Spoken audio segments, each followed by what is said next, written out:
Geico asks, how would you love a chance to save some money on insurance? Of course you would. And when it comes to great rates on insurance, Geico can help. Like with insurance for your car, truck, motorcycle, boat, and RV. Even help with homeowners or renters coverage. Plus, add an easy-to-use mobile app, available 24-hour roadside assistance, and more, and Geico is an easy choice. Switch today and see all the ways you could save. It's easy. Simply go to geico.com or contact your local agent today. Take the next step toward the career you want, be it business, cybersecurity, healthcare, or more. UMGC can help you get there. No application fee when you apply by August 31st. Visit umgc.edu, certified to operate by Chev.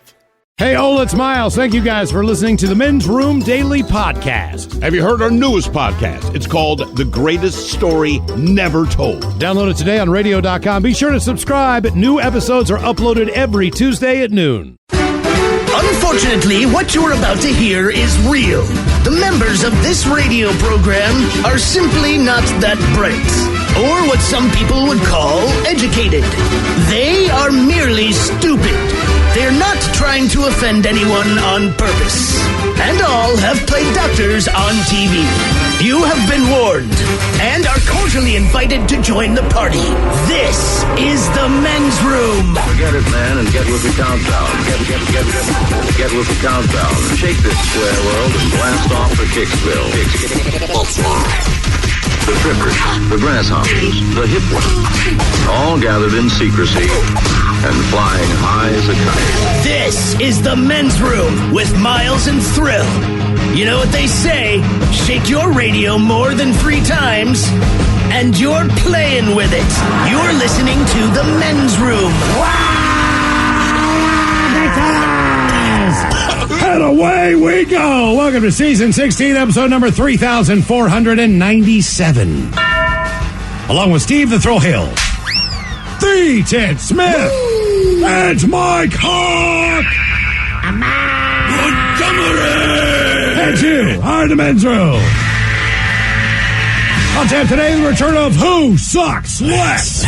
We will play Profile This. Plus headlines, the Men's Room Shout of the Day, fun with listener emails, and everyone's favorite, TV Time with Ted. Clack, drunk. All right, here we go. Florida drug dealer who is not circumcised finds a unique place to hide his stash. Meanwhile, the governor of Connecticut signs a brand new bill to bring state a boatload of cash. We did it here in Washington a few years ago. Real-life Barbie has world's biggest lips. Yes, the ones on her face. Man sets M&M stacking records, so we doubt any women have been over at his place. And a semi rolls over in Illinois, and National Turkey Sandwich Day will never be the same. That is all coming on today's very special episode of The Men's Room. And now, here's the question. Hola, bitches. Good day to you and yours. All right, look, man, sometimes you just want to have a good time, enjoy yourself, have a little fun. So if you're a fan of country rapper, apparently there is such a thing, Just in Time, you just might have a good time at the Redneck Rave, described as, quote, the biggest party you'll ever go to. And guess what? 20,000 people showed up at the Blue Holler Off-Road Park for the 5-day event. Now, by the end of it, sure, one man had been impaled, one woman had been strangled, another person had a throat slit, but otherwise, pretty good time. So maybe if you're looking for something fun to do, you should do something a little more wholesome, like, oh, how about this? The Light and Life Pentecostal Christian event in England. Certainly, these fine folks have, oh no, police reinforcements had to be brought in to deal with what they call issues, which includes a lot of people having sex in McDonald's bathrooms, a couple of armed robberies, etc. Okay. Maybe you just want to try to have fun with the family, right? Let's get rid of all these other people. Let's just grab our 2-year-old. Let's head to the sculpture garden. What could possibly go wrong? Well, if you're the parents of a kid in England, you would demand your money back after your kid fell in, quote, a giant pile of wet and sloppy sheep poop. Apparently, this ruined the day. The parents are now demanding their money back. And there's some very unkind and unflattering things to say about the sculpture park. So if you can't be around a group of people, you can't even hang out with your friend, maybe to spend time by yourself. You know, like just fly a kite. Surely flying a kite can't. Oh, no. A man in Bremerton, he's currently in critical condition when his kite hit power lines. They ended up lighting him up. And sure, it's a homemade kite made out of steel cable, but things still went wrong. I think you get where we're going. Today, we want to talk about those failures in the pursuit of a good time. It just seemed like it should be a good time, and then something goes wrong. So today we have the men's room fill-in-the-blank style question. Today we want to know, the plan was to have a good time, and then blank happened. Be a part of the big show. Call 206-421-ROCK. Like the Men's Room on Facebook. Follow us on Twitter and Instagram at Men's Room Live. And send those emails to the Men's Room at KISW.com. Geico asks, how would you love a chance to save some money on insurance? Of course you would. And when it comes to great rates on insurance, Geico can help. Like with insurance for your car, truck, motorcycle, boat, and RV. Even help with homeowners or renters coverage. Plus, add an easy-to-use mobile app, available 24-hour roadside assistance, and more, and Geico is an easy choice. Switch today and see all the ways you could save. It's easy. Simply go to geico.com or contact your local agent today. Take the next step toward the career you want, be it business, cybersecurity, healthcare, or more. UMGC can help you get there. No application fee when you apply by August 31st. Visit umgc.edu, certified to operate by Chev. Back to the conversation.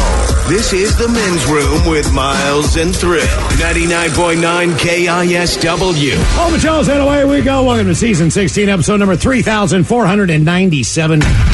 What a large and in charge program we have for you today. A guaranteed future repeat. Once again, the exciting return of Who Sucks Less. Apparently, Who Sucks Less is going to be a doozy this week. I don't know. Maybe Mike and I are depraved. We found a couple of the stories kind of funny. They're not great. It's just, I'm calling this the Messing with Kids edition. Well, that's never fun to mess with. I mean, depending on the level. These are, no, it's not the worst level. All right, so get your mind out of there. It's just, it's unnecessary stuff. And while it's bad, at least to Mike and I, there's some humorous value to it. The exciting return of Who Sucks Less is coming up. Today we've got a Men's Room blank question. Been a while since we whipped one of those out. We're going to talk about, you're going to have a good time. You're looking forward to something. Yeah, man. There's an event, something on the weekend, maybe about tickets. And, hey, this is a guaranteed good time. But then blank happens. And we start with this festival in Kentucky. Ted, I know that you are a fan of many festivals. You've been to more than anybody else in this room. The plan is always to have a good time. I'm sure that most of the time you do have a good time. Sure. But it's even called a festival. Mm-hmm. Correct. But sometimes I would guess things happen, so to speak. I mean, maybe not to you, but just things happen during the course of a festival like anybody else. You put a large number of people in an area, and we start and you also have to have festival people that know what they're doing. That would help. Sure. I feel like the story we're about to go to, they kind of know what they're doing based on what festival it is. Mm-hmm.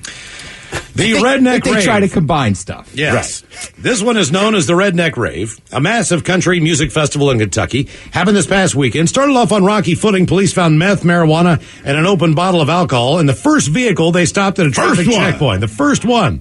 To me, that says you're going to have a good time. And one of the people in the car had not one but two active warrants out for their arrest. We were like, well, this is the first car they stopped. Yeah, the first one. And we were like, well, this doesn't bode well for the weekend, according to the county sheriff, Shane Doyle.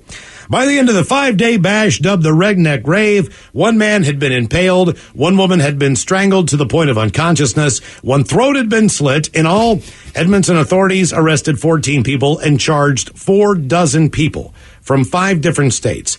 The event organized by country rapper Justin Time, and thank you, Justin Time, for taking that name, because if not, some bad DJ in Omaha would have done it. Now, there's some bad DJ in Omaha is pissed that you already took his name. Yeah. By the way, I checked out his rap. They call it country rap, all right? Mm-hmm. All right? So I Googled him. I'm like, well, who is this guy? I mean, he just comes out of the box just dropping bombs, right? So nothing we can play here, but he just raps. But he's with guys that look like their name would be Bubba, right? He's got some big friends, and they're sleeveless, and it's like your typical-looking country. But otherwise, there's no real country element. It's just a rap guy. Mm-hmm. And this whole event took place at Blue Holler Off-Road Park. If you're wondering what a holler is, it's a valley in between two mountains. Drew a crowd of tens of thousands, actually about 20,000, doubling the population of the unincorporated town of Ole, which is so small, it does not have a stoplight. Redneck Rave promoters bragged that they had sold more than 20,000 tickets. The lengthy get down advertised as the biggest country party that you'll ever go to. Boasted a demolition derby, goldfish racing, and a full-scale football game, as well as a series of concerts. Goldfish racing. All right. So everything else about that, I'm like, cool. Is goldfish racing what I'm thinking it is? Like, what do you mean? I don't know what you think it is. I'm thinking you have either...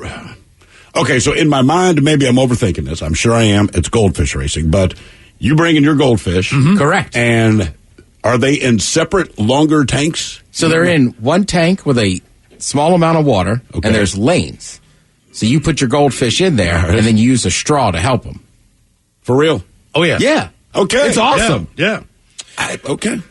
The details, however, of the Redneck Raves incidents. There's a spot Miles and I know. Miles knows a little better than I do, but I'm pretty sure they have goldfish. I had never heard of this before. I did not realize. So you put them in a lane, and you can use the straw to blow behind them and help propel your fish forward. Maybe you bring your champion goldfish there. You don't know how bad this thing's going to get because the details of the Redneck Rave incidents are grisly. One person slit a friend's throat. Jesus. Still remains at large. A 29-year-old man had allegedly strangled a woman until she passed out. One person lost the better part of a finger, and another was impaled when he drove a side-by-side over a 2.5-inch log that broke through the bottom of the recreational vehicle. Paramedics left the log inside him as they airlifted him to the hospital. Again, paramedics left the log inside of him. Just in Time, a.k.a. Justin Stowers, wrote on Facebook, "This is the biggest event we've ever done, and with as many people and random things that popped up unexpectedly, I feel like we handled it all very well." Doyle told the Herald Leader, last year's Redneck Raves, there were too overwhelmed, just the entire event overwhelmed his staff. So he ordered deputies to work mandatory overtime this year, requested assistance from the Kentucky State Police. At least one person died at the event last year. By the way, there is another Redneck Rave scheduled for October of this year. There were so many intoxicated people, we just decided if dispatch sends an ambulance in, we're going to send a deputy in with them, according to the sheriff. 6 of the festival goers face felony charges, and the sheriff's office filed roughly 30 charges stemming from drug and alcohol violations. That's not uncommon. I was going to say, man, all things being equal, like the things that were extreme that happened there, throat slitting, getting impaled, sure. But beyond that, 5 days, 20,000 people, 48 arrests, whatever it was, that's not bad. No. I mean, impaling isn't great, but otherwise to me, like... I guess for me, that one just seems odd, as I feel like you're combining two things that generally aren't together. What's that? What, the idea of a festival and... Well, no, it's like a redneck rave. Like, you know, like, because they're like driving side by sides and going mudding and this and that. Like, when I think of like the rave crowd, I don't think of that crowd. Well, that's why they call it the redneck rave. He wanted to be very clear about what this is. Like, go crazy. It's just country music, probably not electronica for your entertainment. If you happen to check out Fart.com, which is a running list of stories that pop up from here to there, their headlines are spot on a lot of the time. They're all done in the comedy sense, but either way, it basically, to paraphrase, said, Action Park lives on in this story. And we know Action Park from the caller who called up and said they were supposed to go to Action Park, 7th grade year, but he got in trouble at school, and the whole class was not able to go after that. Which is probably he did them a solid. Right, because we find out that Action Park is quite full of action and not of the safety variety. Well, 2 amusement park revelers were taken to the hospital after a water ride at New Jersey's Six Flags Great Adventure malfunctioned, causing the boat to tip.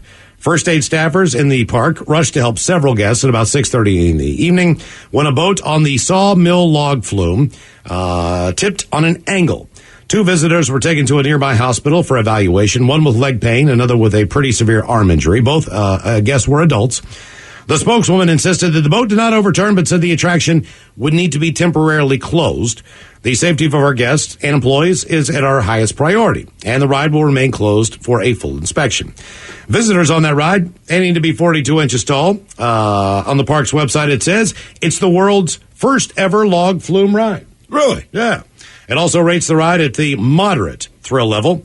All is peaceful and scenic until suddenly you're whisked over the edge of an unpredictable waterfall, plunging 4 stories down into refreshing, free-flowing water. Once you make it to the end, a giant, steep nosedive awaits you. The log flume was among the original attractions, actually, when Six Flags Great Adventure opened in 1974, quickly becoming its most popular ride. So that ride was in existence before Action Park even became a park. You know what's crazy to me is that, generally speaking, I know people get stuck on Ferris wheels, but there's no inherent danger there. You're just stuck up. But the log flume, to me, is like you get a little bit of adrenaline, but there's nothing scary about it. You know what I mean? I still enjoy that. I love it. I love it. I enjoy it, but at no point, like on a roller coaster, even though it's been engineered and designed, there's still that part of you that goes, oh man, it's going to be scary, right? But the log flume, I'm like, it's fun. Your stomach's going to jump up into your throat because you're going down the hill, but I never think this thing's going to tip over and injure me. Well, then I read this story, and I'm like, but it should not be the log flume. I think the difference between a log flume is, if you get on a roller coaster, once you get to the top of that first lift, man, you are off and running. I mean, it's full speed. Whatever that roller coaster is going to do, it's going to do. And you're going to pick up speed or decrease speed if you have another hill you need to climb. But either way, you're stuck into that, 50, 60 mile per hour zone, right? I'm hoping you are, yes. Right. With a log flume, when they pull you up, it's this nice, lazy, splashing back and forth thing. It's peaceful. You're approaching something. And the fact that it's so slow, and then even though the drops aren't as severe, right, it's just so much more exciting because the speed just picks up so much more when that happens. Then you splash, and you repeat that a few times. But you never feel like anything bad's going to happen. No. Well, I wouldn't say that. Unless you don't want to get wet. Somebody in the front, it's always going to come over the top, and they're going to go, oh, my God. Again, those people, I'm like, you got on the log flume. By the way, do we use the term flume anytime other than with log in front of it? I mean, only for a fire, right? Yeah, I guess maybe. Yeah. I'm just thinking log flume. When else do I use the word flume? Mm-hmm. And some places you go, they have the giant boats with 4 across. Then you got to talk the jackass you're there with into standing on the bridge. You stand up there on the bridge, buddy. Watch us go underneath. Right. Yeah. Now, we had the story yesterday of the woman who was, I believe she was from Ohio or Michigan, and she was hiking in Yellowstone and unexpectedly came up on a bison. Right. Now, she was out there to have a good time, to hike one of the greatest national parks in this country. That's how that ended. They had to airlift her out of there and everything else. So nature is involved in this too, and it can do you dirty. A woman who set out to enjoy a sunrise view from a popular peak in Wyoming, she fell 200 feet to her death. Callie Ost and her husband hiked to the top of Steamboat Point in the Bighorn Mountains early on Tuesday morning. And Ost fell from the summit, according to a post by the county sheriff's office. Office said no foul play is suspected, and the death is being treated as an accident.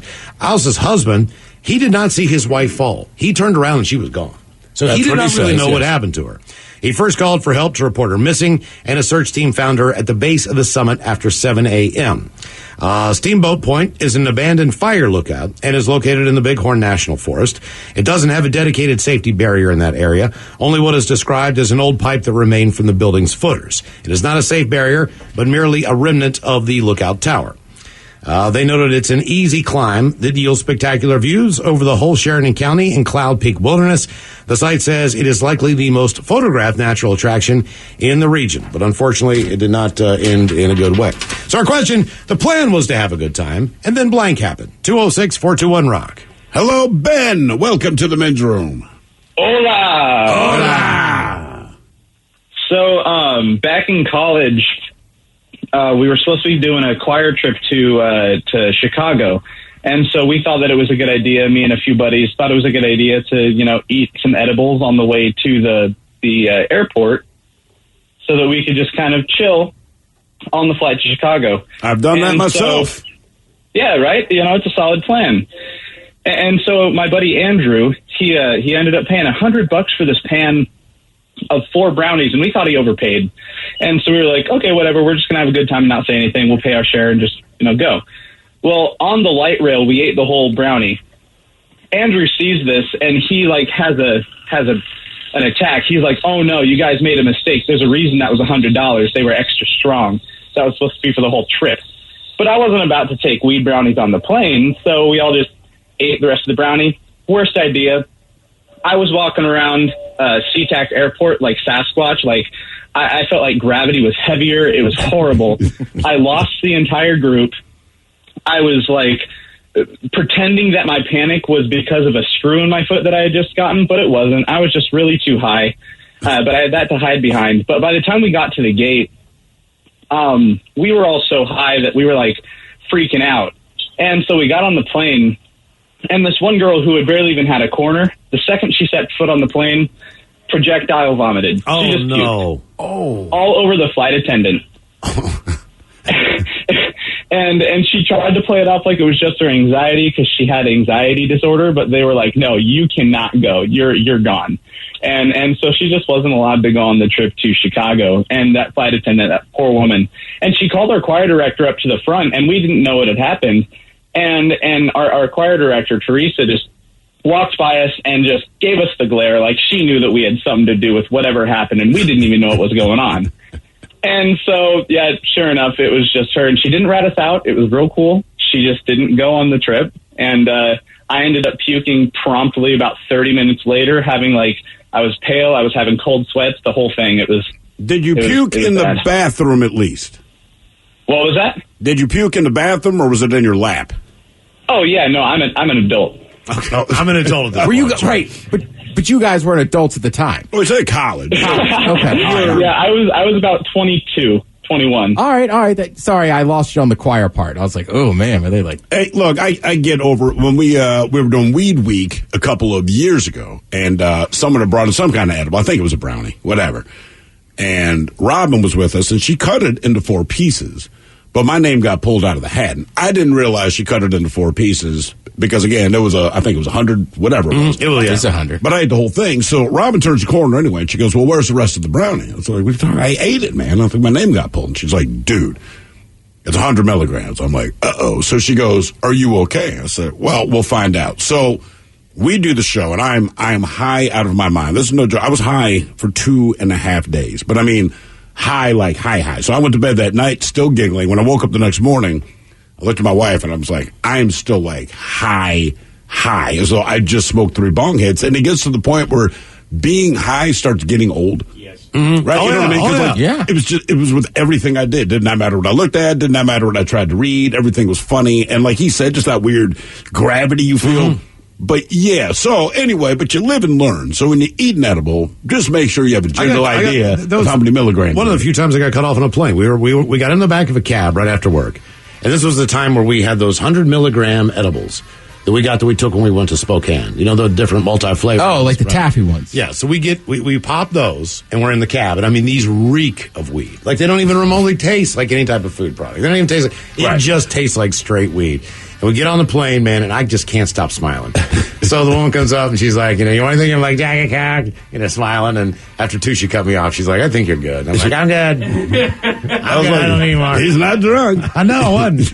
And I wasn't being obnoxious. I was just sitting there with this big grin on my face, just like, she looked at me like, there's something not right with that guy. Right. The plan was have a good time, and then blank happened. 206-421-ROCK. Geico asks, how would you love a chance to save some money on insurance?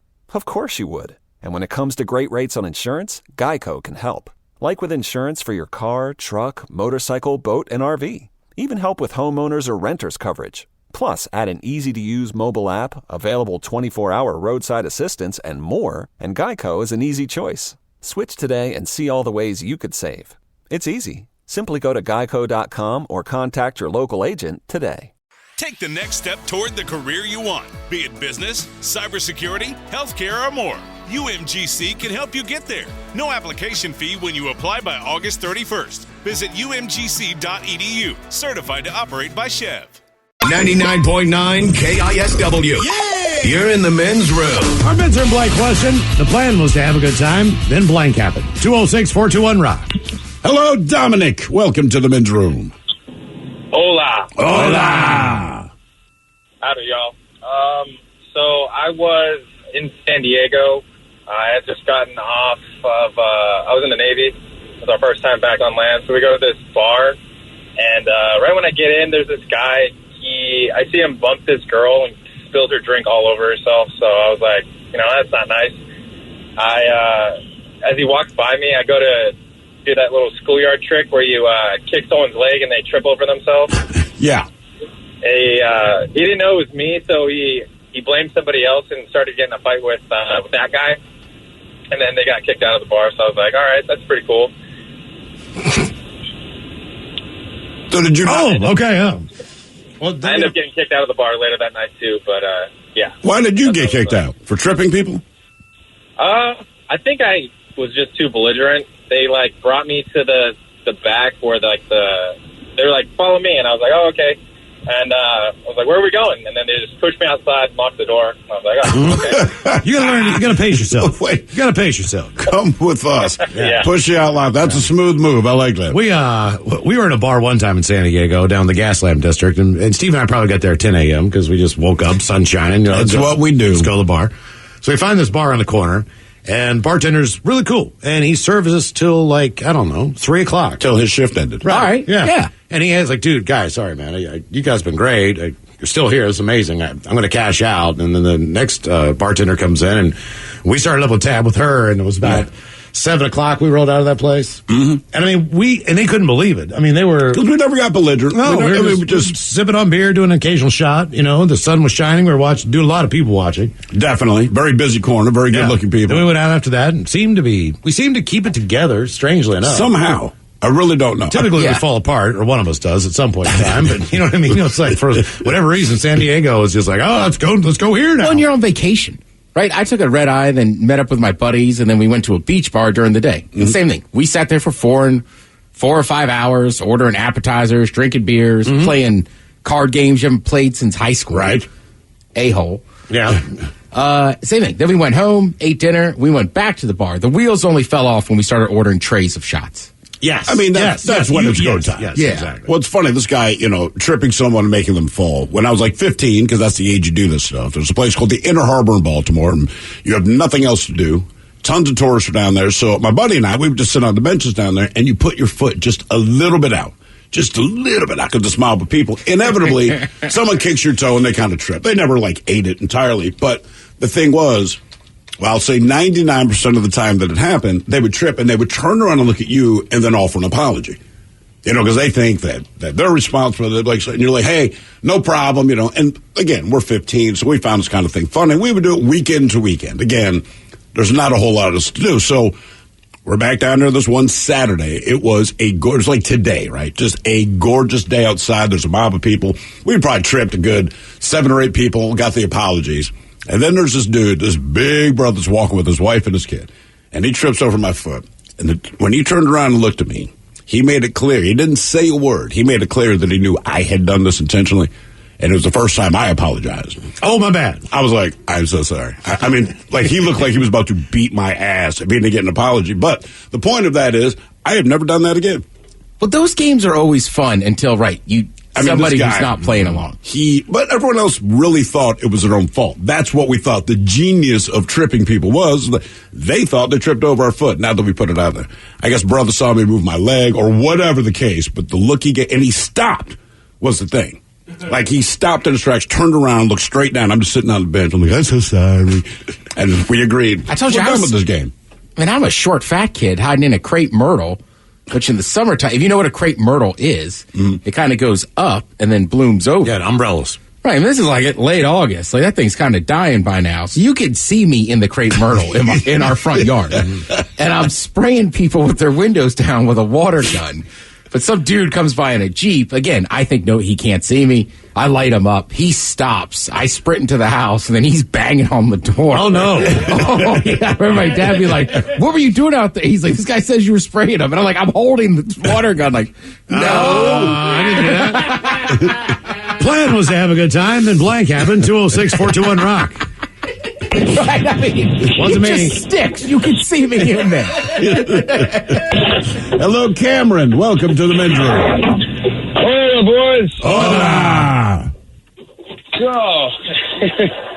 I loaned a buddy some money to get a jet ski, and we go out, we get it running, an older one, and we get it running, and so me and him are out for the first ride out on Lake Washington, and we're out cruising around having a good old time, and I was bombing along, and I looked back, I didn't see him, and I carved and stopped, and all of a sudden, boom! And he just annihilated me from the side. Oh, okay. So did you total both of them? No, it actually didn't really total either one of them. His jumped up my leg and took me, him and his ski jumped all over my ski. And, we land in the water. I'm like 20, 30 feet away from my ski. And, he's like, yo, you good? And I'm like, yeah, I'm good. I go to swim and I'm like, no, my leg's broken. So I finally get over to his ski. He's like, don't get on my ski. And I pick myself up on his ski. It flops over. And I'm like, God dang it. So I swim over to my ski and, I end up pulling myself up on. I had a big 3-seater with a swim step on the back. And so I get myself up on my ski and I pull my shorts up and I look at my leg and my femur's hanging out. Oh, God. Oh, no. Was that your reaction? Like, no, dude, so, like, gnarly. I was just like, dude, you got to like ride me back to shore. And so he kind of just putted me back to shore on the back of my ski. And when the ambulance showed up, I'm sitting there smoking a cigarette, drinking a beer, and they're like, "You're the calmest we've had in this situation." I'm like, "Hey man, if I freak out, my blood pressure's going to go up and it's going to start leaking." You still got a jet ski? Oh yeah, I bought a brand new one. How much do they cost new? So the one I got was like 94 after all said and done. Okay. I got the small, like they call it a Trix, but it's basically a dirt bike on the water. Can you? Is it powerful enough that someone could water ski off the back of that thing? Oh yeah. Is it? Yeah. Okay. I always wondered that. You never see anybody do that. Hey, how long was your rehab after you broke your leg? What? So, I couldn't bend my knee for quite a while, so I had to drive. My truck was the only thing I could fit into, and it was a manual, and it's a diesel. Jesus. And so I'm trying to push the clutch down with my hand and my leg at the same time because I couldn't really bend my knee. And so I had to go to rehab with that for a while. And then like 2 or 3 months later, we went to the dunes, and it was still kind of messed up, and I was riding my bike in the dunes and not the smartest plan. How did you do in the dunes? Was it just pain, or did you wipe out a lot? Oh, no, I went down once, but I was taking it real easy because I knew what was going on, you know? Okay. All right. Yeah. Actually, that reminds me, you just showed me this, the video, I can't remember where it was. Was it local, maybe? The guy doing the motorcycle jump. Oh, the guy who passed on. The guy that Moses in the Moses Lake area. Right. And the thing, you go to these things because you want to see daredevils. And so they show the video clip. I mean, look, the guy died, and I can't remember how far he's trying to jump, but you see it was supposed to be a record, and he just barely missed the top. Barely missed it. You just see this cloud of dust shoot up from where he hit, and that's such a weird moment too, because and like I said, I've seen the hang glider die, but it's the same kind of scenario where my father's just me and him. We're going to do this thing on the weekend. I'm excited to see it. He's excited to show me. We're going to bond, right? And we're watching all these people do all these different things, and it was real cool. This was in Red Rocks, Colorado, I think it was. But, yeah, they're doing, like, all these hang gliders around, and I was fascinated with that as a kid because it just seemed so freeing and so cool. And this dude is buzzing around like one of those big radio tower antenna kind of thing. And he'd been doing it for a while, but we originally assumed it was part of the show, right? But then we realized every time he went around, he was getting a little closer, kind of like a whirlpool kind of thing. Then you realize you can hear him screaming at this distance. And it's not like he's directly above us. He's still probably 400 yards away and then however many feet up.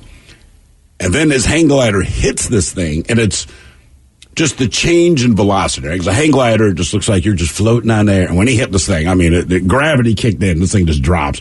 And you saw this little poof of dust. And I remember my father grabbed my hand going, but we should go home and grab lunch. He's acting like it didn't happen, like I didn't see it. You want to grab lunch, anything like that before we go home? Like, no, I think we should just go home. But I mean, the party ends, man, and it's just, I don't know, it's a weird hush with the whole crowd. Like, well, what do we do now? You know, meanwhile, there's still like a merry-go-round in the background that's still spinning, so all you hear is that stupid music. And it just, I don't know, it just seemed really weird. Like, everyone's hushing. This guy's dead in the background. Ding, ding, ding, ding, ding, ding. Like this, we got. You ever seen those guys take off at Poo Poo Point?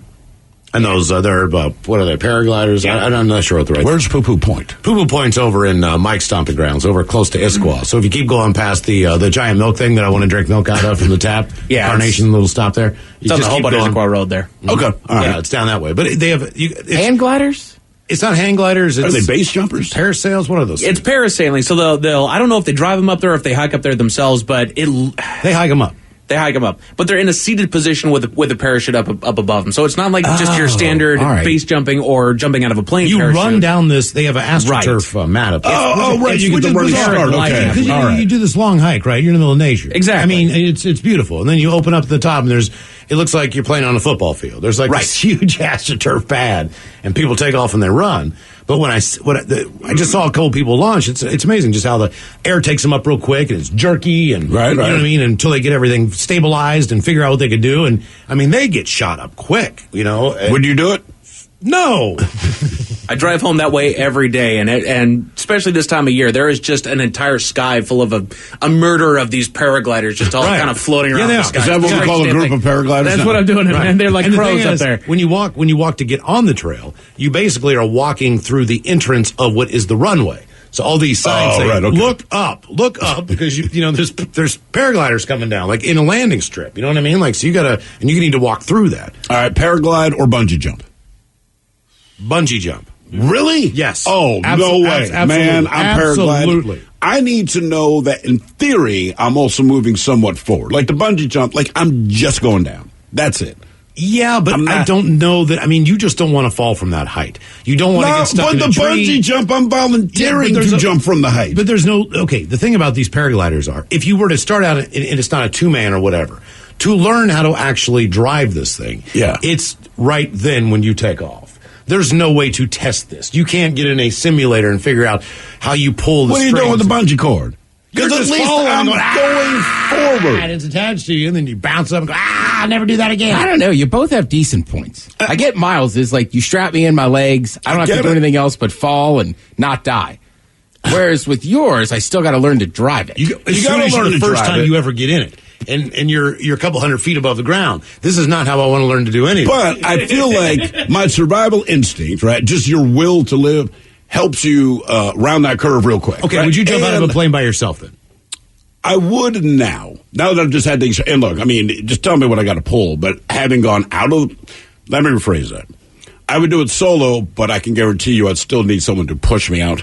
I don't know if I'd take that first step, but if you push me out. So I kick you out of the plane, you're good. And I'm good. I'm confident I can pull the ripcord. I just can't step out. Ted, listen, man, I told you the entire experience of skydiving, the most terrifying moment, at least in my opinion, is the moment before you leave the plane. I can't explain. Once you're falling, you feel okay about things. But again, it's because I know I got a parachute, hopefully, that will open and slow me down. But the idea of leaving the plane, like my legs are not working. Mm-hmm. So if you push me, I'm good. But like bungee jumping, I don't know, man. I always feel better moving forward, right? So even if I'm trying to learn how to steer this thing, like, okay, you know, if I'm going to crash, at least it's more lateral. And I know I'm lying to myself, like, maybe, you know, kick your legs, maybe you can run it out or something. Bungee jump, like, if something goes wrong, I simply smash into the ground.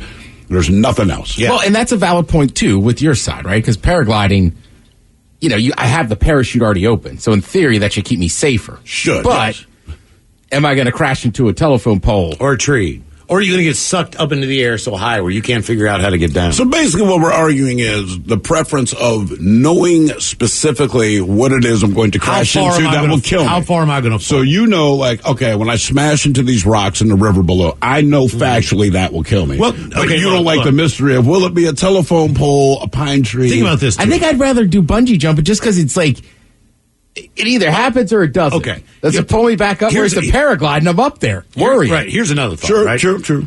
When you bungee jump, it typically takes you a certain height above the ground before it comes back up. Typically. Right. So let's just say that that's 10 to 15 feet. Whether you're going over a river and a bridge or whether you're jumping from a base, right? Well, you almost hit the ground and then you come back up.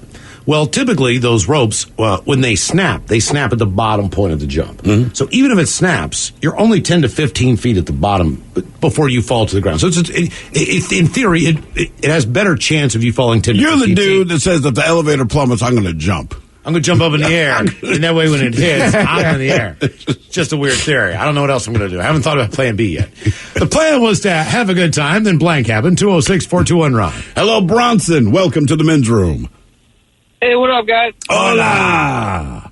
Hey, man. So, what was your topic question again? Oh, was that? How old are you? No, no. It was the plan was to have a good time, then blank happened.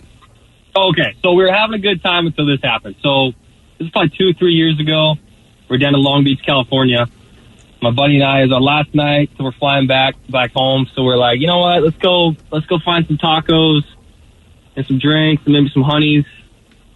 So we're downtown, and across the street we saw like this scuffle. So my buddy and I were like, dude, what's going on here? Let's check this thing out. So we're like running across the street, trying to break these guys up. And before we get there, this guy pulls out a knife, like a big old buck knife, and stabs this homeless dude. Jesus. So like, what the heck? We ran over there as fast as we could, and the guy who stabbed ran off, and then the guy who the victim laying on the ground, bleeding out, man. He had some serious gashes, cut wide open, dude. And my buddy, fortunately, was an EMT. So first thing he does, pulls an Arnold Schwarzenegger, dude, rips his shirt off, wraps up all his wounds. And this guy's pretty beat up, man. He's on death row. So the funniest part about this was he's laying there, dying, and he goes, hey, I'm calling 911 at this point. And he goes, hey, before I die, man, I ain't going to die without a Dr. Pepper. And he's bleeding out, man. What? He wanted a Dr. Pepper? That's what he wanted. His dying wish was a Dr. Pepper, not to be saved, not to call 911, nothing, man. He wanted a Dr. Pepper. Did you see a place where you could buy a Dr. Pepper before he bleeds out? At that point, I was like, you know what? I don't even know if I want to save your life anymore because, you know what I mean? It's like, come on. Did the ambulance get there and take him away? Ambulance got there, and it was a big old thing, man. It was a big deal. A bunch of cops showed up. We put a little statement in there. Well, yeah, it happens when there's a stabbing victim. Yeah. Did he make it? Not sure. I don't know, man. But it was just cool to see my buddy at work, doing his EMT thing. It was just cool. Don't you think that in a perfect world, not only was his life saved, but the doctor was named Dr. Pepper?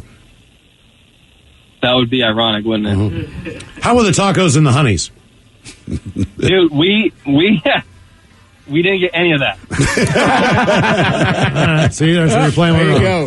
Plan was to have a good time, then blank happened. 206-421-ROCK. Geico asks, how would you love a chance to save some money on insurance? Of course you would. And when it comes to great rates on insurance, Geico can help. Like with insurance for your car, truck, motorcycle, boat, and RV. Even help with homeowners or renters coverage. Plus, add an easy-to-use mobile app, available 24-hour roadside assistance, and more, and Geico is an easy choice. Switch today and see all the ways you could save. It's easy. Simply go to geico.com or contact your local agent today.